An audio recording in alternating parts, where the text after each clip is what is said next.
The best way to learn programming is to make mistakes and learn from them. Self-learning alternative is the best way to learn from mistakes, especially if we self-learn with a community. Bootcamp differs from traditional in a way that traditional has the opportunity to go deep, while Bootcamp has the opportunity to go wide. So Bootcamp is a great place for us to kickstart and learn new knowledge and see whether do we want to venture in this one deeper after the bootcamp or not. Okay, let's start. First of all, thank you for doing this. I really appreciate it, and it's during your working hours as well, so thank you. How about we start with an introduction? Tell me a bit about yourself, who you are, where you work right now, and so on. Alright. As for introduction, my name is Kientat. People usually also call me Kas, my nickname. I currently work in this secretarial company called Boss Bole since graduating from Sigma School. And right now, what I'm doing there is basically a full stack developer role. And I was based in Penang, but I've moved down since relocated for work. Yeah, I heard, because I talked to your friends and also I talked to Derek. They were surprised that at first we agreed to do it on site, right? And they were surprised that they were like, Kaz is coming all the way down from Penang. And I also heard a lot about you from them. So you say you work at a secretarial office? That's correct, as a software developer there, full stack developer. Full stack developer, all right. How long have you been working there? I would say this should be entering the third month. The third month. So how long has it been since you graduated from Sigma School? I graduated on the end of April. Now it's September, roughly coming to 5 months. April, you graduated April. Oh, yes. Wait, your camera is a bit lagging. Yeah, okay, it's good I restarted. I noticed I'm still not wearing glasses. That's why I put it back on. So it froze. Yeah. Okay. Bad. You can see me? Yeah, I can see you. It's just probably my camera issue. All right. So you were working at a... Okay, wait, your camera is on again. Okay, it's on again. My camera might freeze every few moments or so. I'm not sure. Oh, okay. All right. It's all good. Let's just carry on. Okay, so before you joined Sigma School, what were you doing then? I was actually doing this website where they had puzzles for every day of December from 1st to 31st.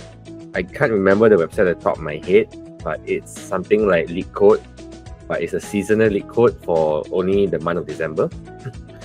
When I do remember, I'll let you know. So that was what I was doing until my partner let me know, hey, since you're still interested in programming and your job search isn't doing so well and you're doing all these code puzzles, why not give Sigma School a try? Why not take a step further and widen up the net instead of just being game development and software development?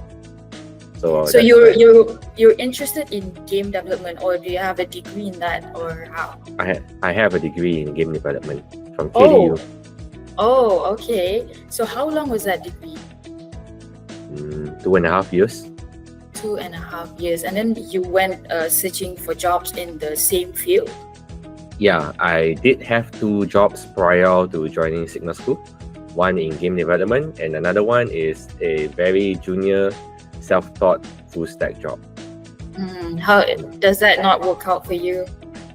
I wouldn't say it did not work out. It did work out, but being self-taught had its flaws, I would say. I think right now the term that's being used online is like the tutorial baby. Keep going through online tutorials, but knowing that there are many ways to solve a problem. Tutorials only tell you one way. Yep. So because like to really get it, you have to actually do it. Like get out of the tutorial loop, right? Okay, so your friend told you that expose you to a bootcamp or another learning alternative. Yeah, my friend, I think it's better to call it my partner, introduced me to Sigma School. Yeah, to get like how to say, instead of being a tutorial baby all the time and just doing self-learning, self-taught, why not have someone guide me in the process? It can speed things up. That's why I chose to enroll. Do you think Sigma School does that? Do you think Sigma School guides you? Definitely, especially in the end of the second module. and the third module. Fourth module is a bit more like a... Hey, I think my camera froze. The fourth module is more like a hands-on, we do it ourselves. So fourth module, not much to say, but the second and third was especially helpful. Since fourth module was like a final year project, right? Yeah. So the final year project is what, meant a lot to you. Yeah, it does. It basically what we've learned for the past 3 months, plus all my experience in the past, especially when I was self-learning as well. All of it bundled together, and then I test myself to see if I can really do... Yeah, the requirement was mainly front end, if I remember correctly. Back end was not so much, but I wanted to challenge myself and do both, become a real full stack. So how do you see game development and also software development different? How do you feel about it? A bit harder, or did your experience help? It is. I believe that... Imagine this is a Venn diagram of a huge circle. This huge circle is a software development. Game development is one tiny circle inside of it. It is definitely harder than software at the beginning, I would say, from my experience. However, when it comes to scaling up, the difficulty to scale the project, like in back-end, you have to scale, for example, you do database migration. I'll make it very high level. For 100 users, you want to scale very easy. For about 1 million users. That difficulty is probably on par with game development. In a sense, yeah. In a sense, it kind of helped. It can be transferred, not entirely, but I would say at least 66%. Yeah. So, okay, before you joined Sigma School, have you ever heard about a coding bootcamp? I do. Is that you do? Although most of the bootcamps I've heard online are like, are you aware of the bootcamp by Fireship? No.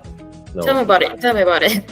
So Fireship is like that YouTuber that gives like 100-second rundown of languages on YouTube. It's quite a...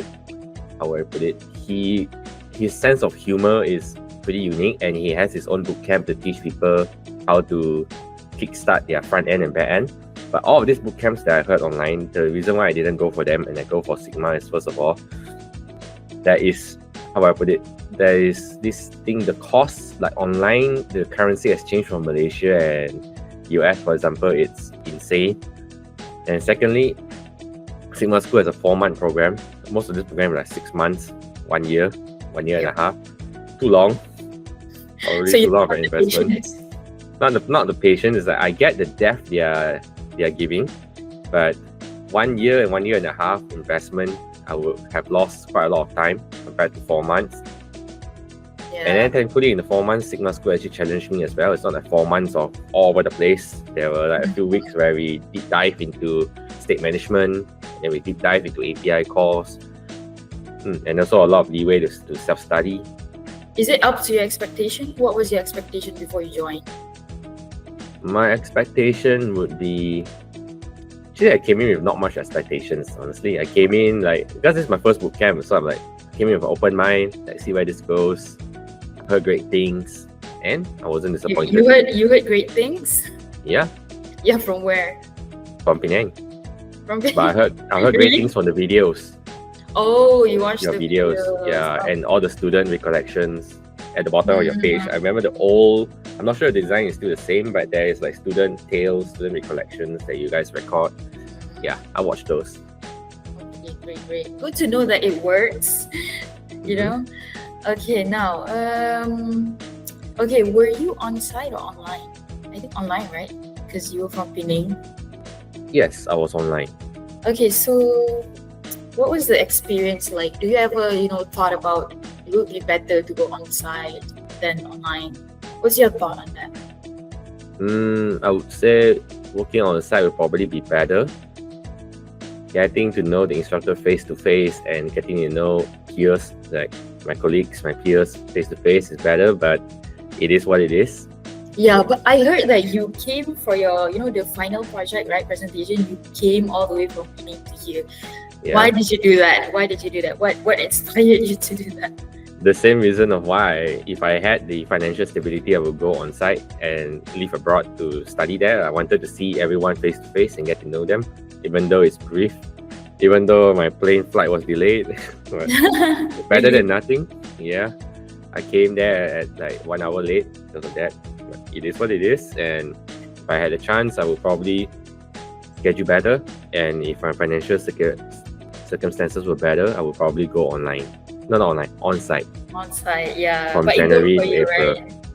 Yeah. But you do wish that you took on-site? Yeah. Okay. It is what it is, and yeah, it is what it is. Yeah. Yeah, we're just happy you joined, you know. Okay, so during the course, right? What was your, I would say, memorable moment?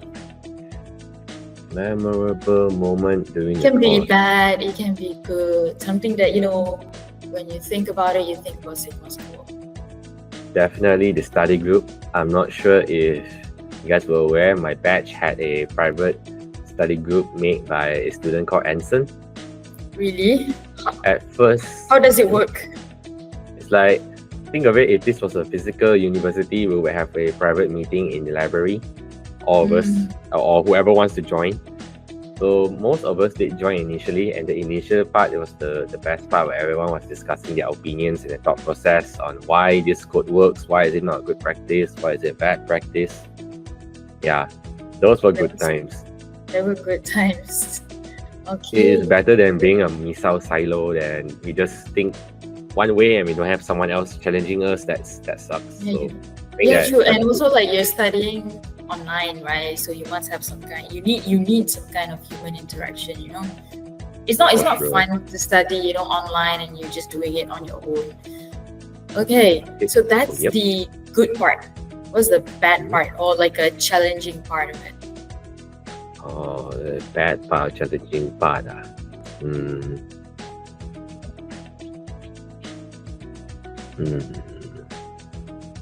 Let me think. I actually can't think. There is probably one, but it's not to do with Sigma School. It's probably to do with the students. Like, I was supposed to help out two of them during the Mhm. final month project, but one of them disappeared into thin air and didn't give any notice. So it was quite a jarring experience. I'm not sure Okay. where to start to help the fella. Yeah, I see. So not ghosted. really on the ghosted. Not really on the Sigma School side, right? It's really on the, you know, interactions and communications. Okay, good to know that, because your friends Reagan and Dean, they do have some challenges, you know. So if you don't, Oh, right. Speaking of Dean and Regan, I probably feeling like how do I put it? Like, I'm not sure if they've told you. Like, usually at the end of the class, I ask them like, my biggest struggles as a person is how to mingle in a group Mhm. and not be the eccentric one always. So Mhm. that's probably one, not bad, but I always felt like the eccentric one in a group. Okay, I get it. So there's that fitting in challenge, personal challenge of fitting in. So did you fit in the end eventually? I don't think I'm the fair person to give the answer. I think it's up to my peers to give the answer, not me. I think they like you though. I think they like you. They really like you. They thought highly of you, you know. So I think you eventually you did. Okay, Right. so going from, you know, game development to software development, were there any moments where you had doubts? You know, should I be doing this, or should I just go back to, you know, game development? Because like you said, it was a big circle, right? Yeah, indeed. Software is big, game is part of it. From what you mentioned, like wanting to go software or game right now, actually I have no preference. Earlier I had a huge bias towards game. I always wanted to make like the best game possible. But now I'm like, you know what? This knowledge can bring over here, this can bring over here. What's wrong with just having both? So no preference. So Let's along the see way, where you don't have any doubts? 'Cause doubt you as a programmer, yes, but which field? No. doubt as a programmer. Let's go Imposter into that. syndrome. Imposter syndrome. Oh, okay. Imposter syndrome. I get it. So that's it lah. No like doubt, like feeling like you want to give up or you should stop. Nothing like that. I guess the imposter syndrome does trigger that at some point. Like, should I continue programming? Like, right now, I'm just a jack of all trades. Like, I know some companies, they prefer specialists in game development or specialists in software. I'm neither. So am I a right fit? Yeah, I do question that sometimes. How do you overcome that feeling, you know, during your studies? How do I overcome that feeling? Is first by knowing that everyone's circumstances is different. How I was raised, the opportunities I got is different than everyone else. Comparison is the sin of every negative expression that comes, not expression, negative emotions that comes after. So probably compare less, appreciate what we have. True. And move forward with what we have, like learn from our mistakes. Every mistake is a lesson. And see where the wind takes us. Yeah, true. Because you're already in that, right? So just end it. Just go to the final line, right? Okay, so let's talk about your final project. What was it about? It was a concert management project. There's basically a back end and a front end. My camera froze again. So there are actually two projects, a back end with a front end UI, and then the front end itself. So the concert management has two accesses. The high level will be people who want to book tickets. They want to join concerts. They go to this front end site. They will book their venue. Actually, no, it's not just that. It also caters to organizers. They book their ticket and venue where they want it to be. And then the admins will have the back end access where they will check all the ticket bookings and the concerts being organized. And they will try to, the organizers and when you book a venue, let's say you want to book Stadium Bukit Jalil. Stadium Bukit Jalil is not owned by the concert players themselves, right? It's owned by the property management. So this project serves as the middleman between these two. The back-end admin will have access to that and they'll try to communicate with the folks at Bukit Jalil. But of course, this is just a final month project, so there's no real money involvement, no swipe payment, it's just a mock. Yeah, but that's the goal. I think that's great. I've never heard of a concert management app before or website or whatever. Concert management. It's new to me. Is there any existing ones? I think the broader term is called event organizers, event management. Concert is just a small subset. Yep. I haven't heard of it though. Yeah, there are a few existing ones if you search event management in Malaysia. Like, are you familiar with the rock band One OK Rock? Yeah, a fan. Yeah. So their recent concert, right? They've been on hiatus from Malaysia. They've gone around Southeast Asia countries, and then only recently they had a concert there, right? So the company that organized this, that set up the place for them to perform, those guys are the one that my project is based on. Those organizers that make it happen. Well, where did you get your inspiration? This is something, out of the box. People don't usually think about it. People usually think of something that they use every day. So where does this come from? Exactly what I just mentioned. Remember the hiatus? That One OK Rock didn't perform in KL for a long time. The reason for that is because after their first performance, we Malaysians, the organizers, messed up pretty hard. So we got sort of a bad rap from them, from what I've heard from the agents from One OK Rock. That's why they went to Jakarta, they went to Singapore, but not us. So my inspiration would be maybe I can try to be the one that can convince them to come back to Malaysia. But then I realized, last year someone already did it, so might as well just do it anyways. but it's brilliant. The inspiration is brilliant. Did you come up with that on the spot? No, I think it was a 2 to 3 day contemplation. Like, I usually don't listen to my impulses. On the spot, it's like impulse, so I just let it sit, let it cook. And alright, then we do it. Okay, so before you agreed to do the event management thing, was there any other ideas? No, in fact, no. I was actually quite attached to that idea because of the whole. You can say it's like a bitter feeling that I wanted to join One OK Rock's concert for a long time, but they had a long hiatus. When I had the financial stability, they did not perform. 8 years, I think, the gap. Yeah. Okay, I get it. Okay. So does that, that project, that final project, did that help you get a job in a way? It did. The company I work right now did ask about that project. And I did demonstrate the front end and back end and stuff like the SEO. Are you familiar with SEOs? I am an SEO writer. So SEO is like those Google Lighthouse thing, right? The performance thing. They were questioning how many percentile is the website performing right now on the front end, and I showed them, so they were pretty happy about it. Was that your first interview, or you had No, multiple actually, interviews about it?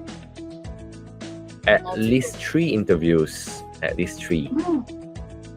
Okay, in all those interviews, do they ever ask about your qualification? Because you went from like game development to software development. Was there any concern about that? Oh, absolutely. There were also concerns about, based on my portfolio, there was a time gap as well, a 2-year time gap where I wasn't really doing anything. They would call it searching oneself, like when I practice meditation, go for coaching Soul sessions. searching. So, yeah, soul searching.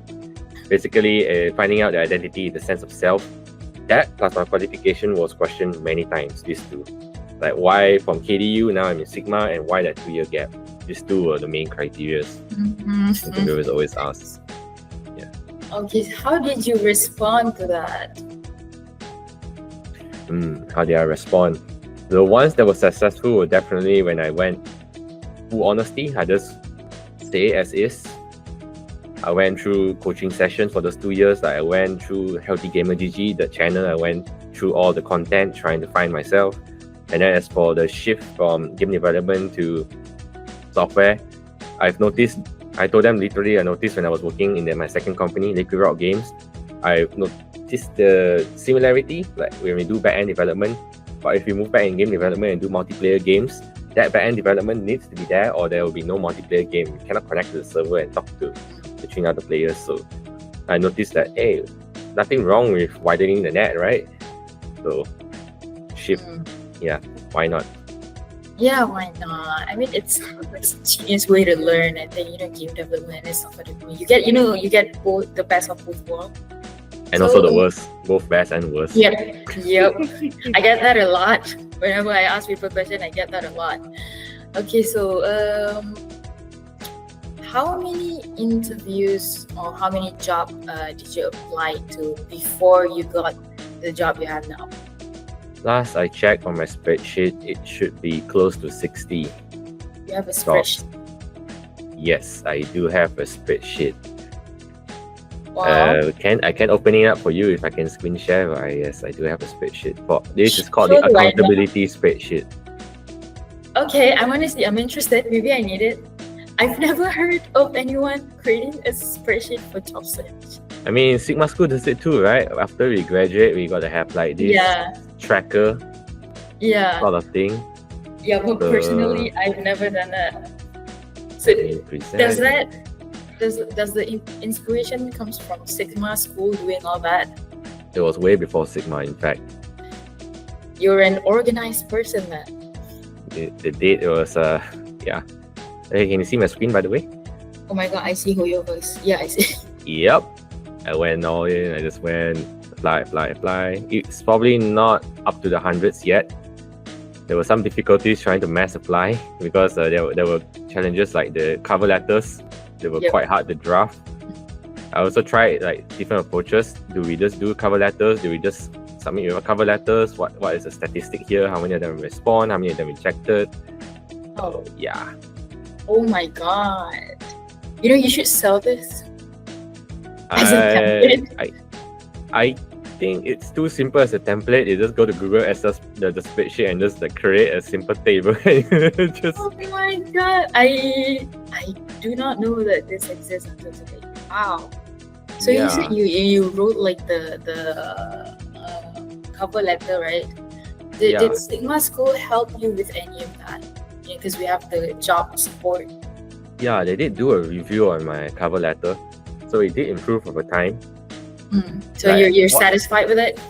Yep. Like what I did was around the end of April to May, the job tracker that they provide like more info where we write down the job description that we're applying and whatever we want. So at the end of it, I'll just dump my entire cover letter for them to review.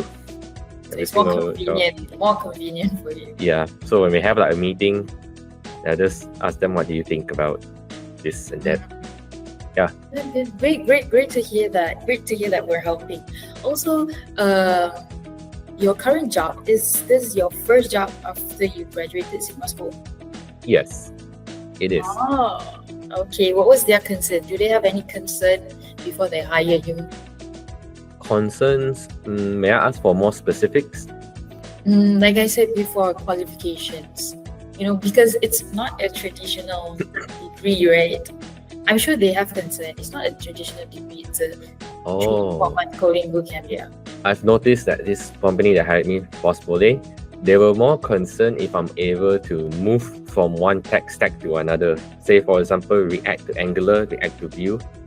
If I can prove that I can do that and I can articulate the problems I face, the challenges, and how I solve it, it is more valuable to them than my qualifications. Okay, true. Because even like big companies right now, like Apple, IBM, they don't really hire based on degree anymore. It's all about experiences. So you aced the interview and you got the job. Congrats. Sort of, yeah. Sort of ace. Okay. Well, you applied to a lot of jobs, right? And you got rejected. How does that make you feel? Does that make you question, is this bootcamp, does it really sell? Oh, it's not the bootcamp I question. Remember I mentioned the imposter syndrome that made me question whether I continue. Yeah, that happened. Not the bootcamp, but more of my personal. You question yourself. Yeah, am I fit for the industry? Damn, so many rejections in 1 week.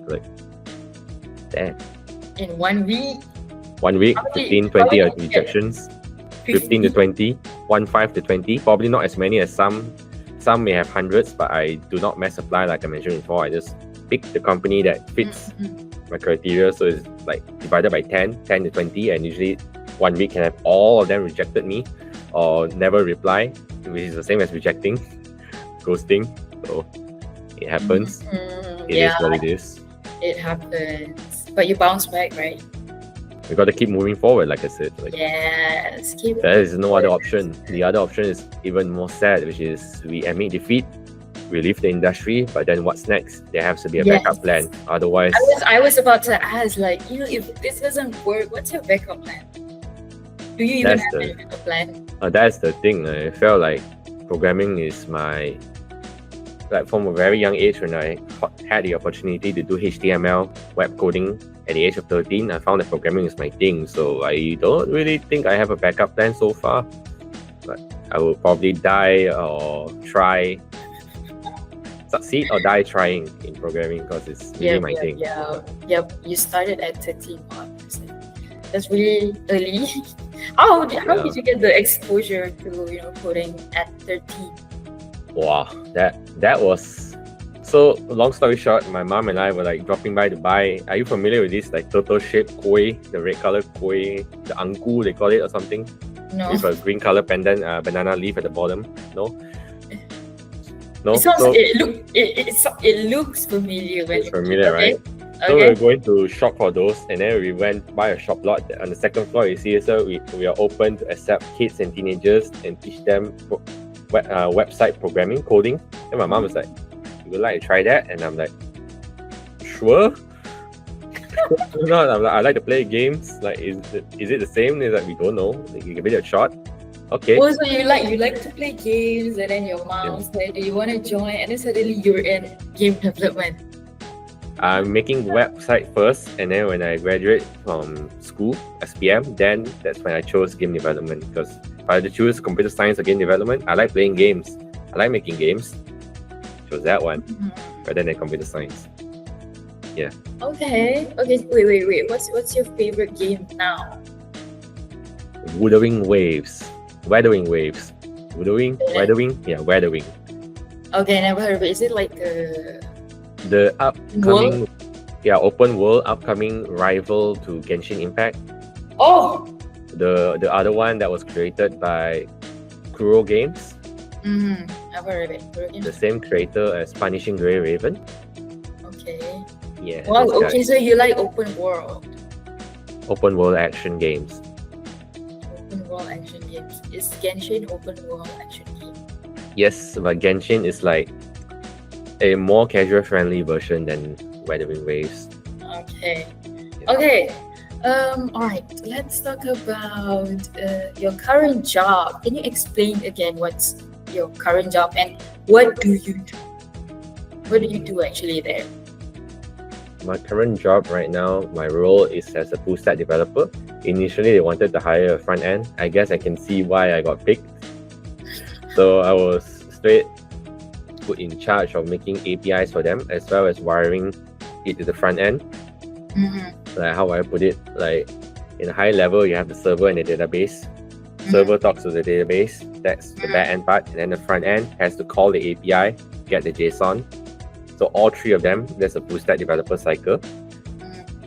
And I guess the one thing I'm pretty proud of right now is the first task I was dumped is to do a mobile view, which is insane. Like, imagine the product is already released and then you got to do a mobile view for that. Like, holy shit, that's literally, here's the project, go read through everything, help us make the project better.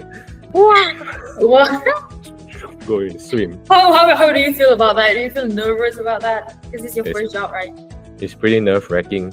Like, even the company at Liquid Rock Games, my first task was just to create a login page.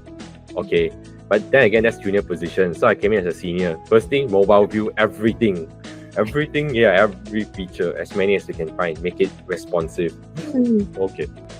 Was it successful? Can't say. There are new pages coming in, so the new pages it's a work in progress. It never ends because the project is always growing, right? Yeah. So you're pretty proud of it, right? Look where you are now and look where you were before. You're pretty far. Like, okay, like how long have you been working there? I believe, like I said, it's entering the third month now. Wait, third month and they're already giving you the... They've given that as my very first task, so it's not even the third month, that's my first day. Wait, they gave it on your first day? Yeah, come in, study the project, okay, mobile responsive, everything. Oh my god. I mean, I guess that's what seniors do, right? I mean, this is my first senior full stack development job. I'm assuming that's the trend, right? Wow, wait. It's pretty interesting that you like graduated from a 3-4 month coding bootcamp and then you get a senior role. That's the thing. I was looking for a middle. I told them I'm discreetly looking for a middle role. Like I know I'm actually a little bit ahead of junior, but not good enough for senior. So I told them what my skill levels are, and they're like, you know what, give it a shot at the senior role. And I'm like, sure. Wow. Okay. Wow, that worked out in your favor. Do they pay you good? According to the market, I would say it's on the market. Not up, not down, on the market. Okay, yeah. Great. You know, okay, I was about to ask what was your first impression, but I could guess that it's like shocking because you get the big project. I guess, yes, shocking and a bit panicky because if there is one skill that is not inherent in my skill set, it's memorizing.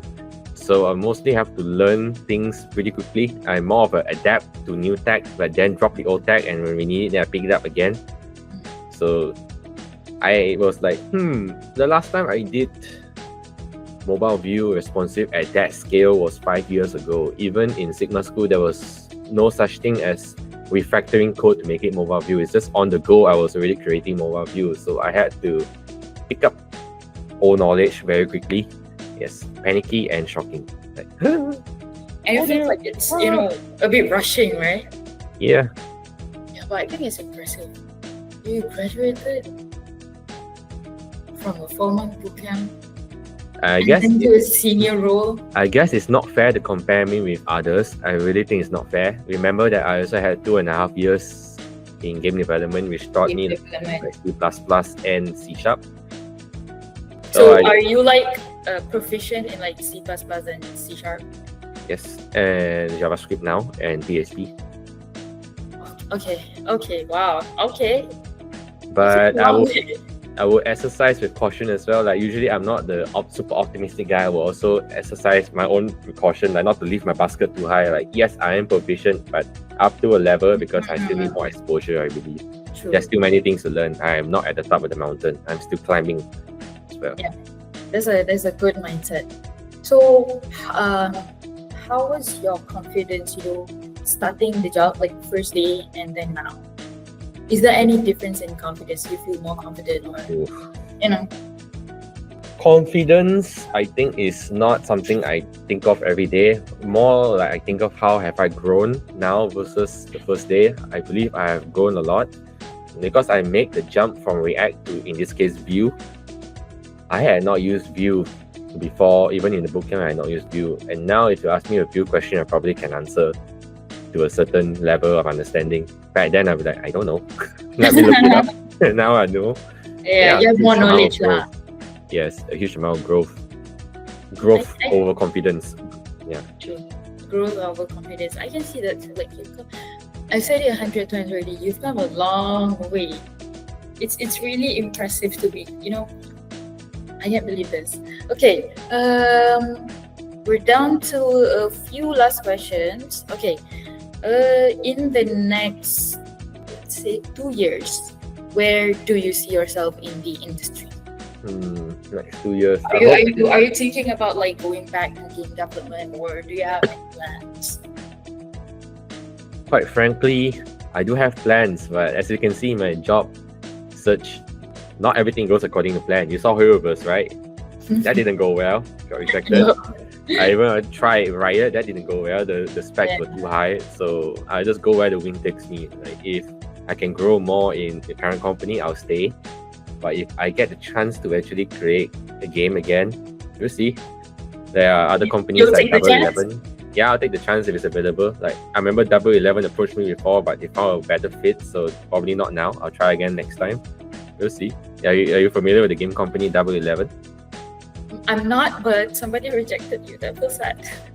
I mean, it is what it is. They found a perfect fit.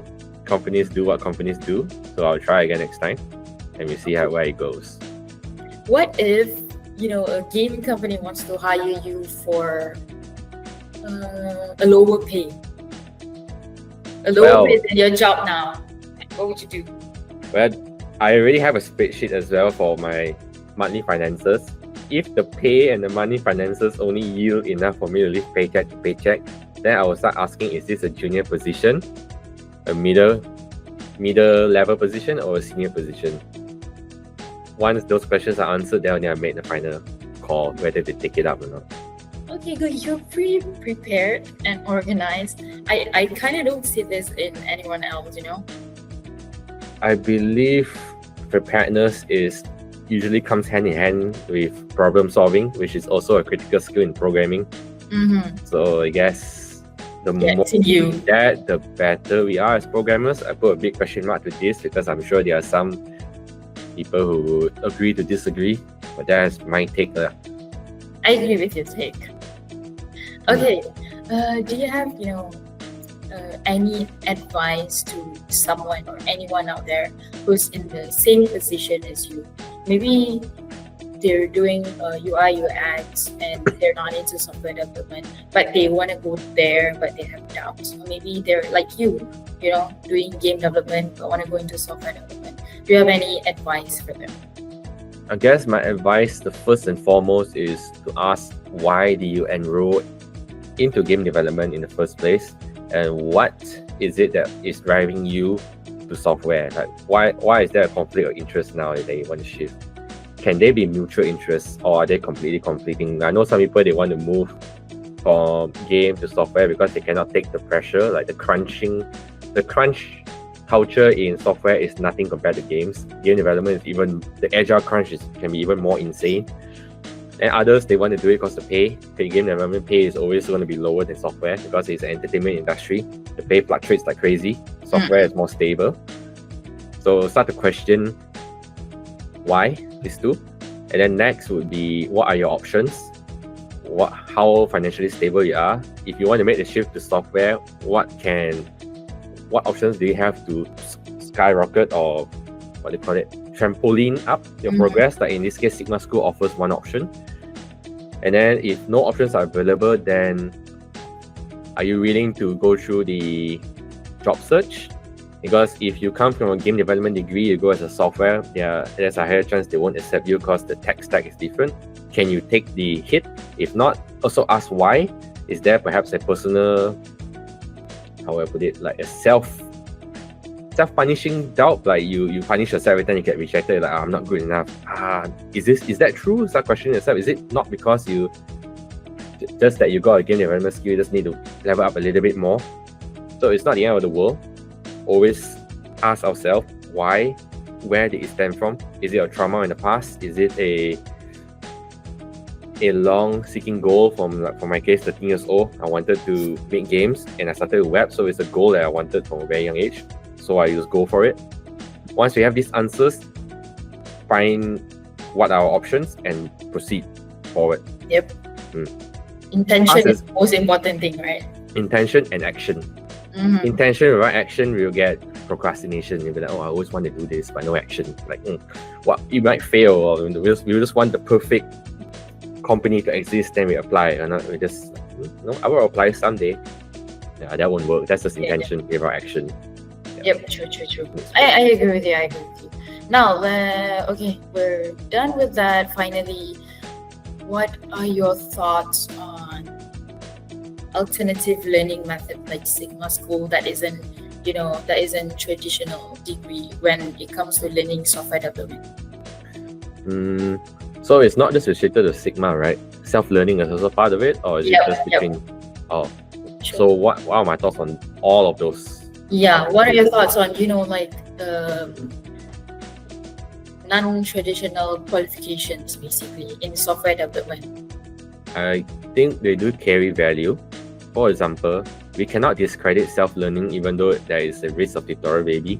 Self-learning teaches us to not be handheld. We actually problem solve ourselves, and something that even the YouTuber Primogen mentioned, the prime time Primogen himself, the best way to learn programming is to make mistakes and learn from them. Self-learning alternative is the best way to learn from mistakes, especially if we self-learn with a community, like open source community or any Discord programming channels. Secondly, for Bootcamp differs from traditional in a way that traditional has the opportunity to go deep, while Bootcamp has the opportunity to go wide. So Bootcamp is a great place for us to kickstart and learn new knowledge and see whether do we want to venture in this one deeper after the bootcamp or not. In this case, module 2 and 3, front-end, back-end, exposed me to both front-end tech stacks and back-end tech stacks, and then I decided I want to be a full stack, so I'll just go both in. If you like front-end, then after module 2, you have already found your answer. You already want to go all in for the final month project on front-end. That is the thing that Bootcamp allows you to do. They diversify enough for you to start questioning yourself, do I want this? Do I want that? While in uni, you got like 2 years of compliance to go through all the courses, and then you'll be like, I already know what I want and don't want, but I have 1.5 years left, and I've learned all this unnecessary knowledge like history and entrepreneurship. If you're not an entrepreneurship kind of guy, like what the heck? If you are, then great. If you're not, then that's 3 months gone. So, true. Yeah, these are the benefits lah. Compared to uni and college. And uni and college is much longer, and like you said, they have unnecessary courses. I do take entrepreneurship, like for what? What was the reason? My degree is in education. Why do it? Yeah. It doesn't serve a purpose. Okay, thank you so much for your view, and I think that's all for now. Maybe in the future you can join us again. Who knows? Yeah, I don't mind. Oh, you don't mind? Okay, I'll find something for you. And thank you so much. And I also wish you good luck in your future endeavors. I see a future for you. I feel like you're gifted. Gifted kid? I guess. I'm not sure. This is something that I'm not a fair judge as well, but I thank you for the compliment, I guess. Okay, I'll see you next time. All right, thank you for having me. Thank you so much for your time. Bye-bye. Okay, thank you. Bye-bye.